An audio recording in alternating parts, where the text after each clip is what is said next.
প্রিয় শিক্ষার্থীরা, আজকের ক্লাসে সবাইকে স্বাগত জানাচ্ছি। আমি সেলিন আক্তার, সহকারী শিক্ষক, বহদ্দারকাটা উচ্চ বিদ্যালয়, চকরিয়া, কক্সবাজার। আজকে আমি তোমাদের সাথে ডিজিটাল প্রযুক্তি বিষয়ে নবম শ্রেণীর শিক্ষণ অভিজ্ঞতা 2 এর একটি সেশন নিয়ে হাজির। তোমাদের সাথে আলোচনা করব সেশন 7-8 ভিডিও এডিটিং এবং আপলোডিং। শিক্ষার্থীরা, গত সেশনে আমরা শিক্ষকের মোবাইলে ধারণকৃত নাটিকাগুলো শিক্ষকের মোবাইল থেকে সংগ্রহ করব। সংগ্রহকৃত নাটিকার ভিডিওগুলো আমরা একটি এডিটিং সফটওয়্যার দিয়ে সম্পাদন।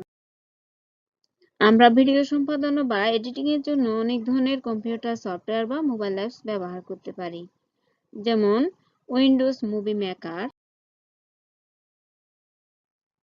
এরপরে আছে ক্যামতাসিয়া, এরপরে হচ্ছে Adobe Premiere Pro, InShot, video maker, PowerDirector, বিটম্যাট ইত্যাদি। তাহলে এই সমস্ত আমরা সফটওয়্যার বা অ্যাপস গুলো দিয়ে আমরা যে কোনো ভিডিও রেকর্ড করতে পারি, এডিট করতে পারি।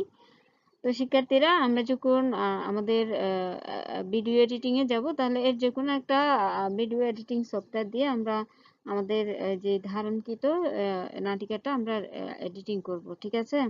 তাহলে আমি পরবর্তী ক্লাসে তোমাদেরকে এই বিষয়ে ধারণা দিব কিভাবে এর যে কোনো একটি ভিডিও এডিটিং সফটওয়্যার দিয়ে একটা ভিডিও রেকর্ড করা যায়। তাহলে আজকে পর্যন্ত সবাইকে ধন্যবাদ।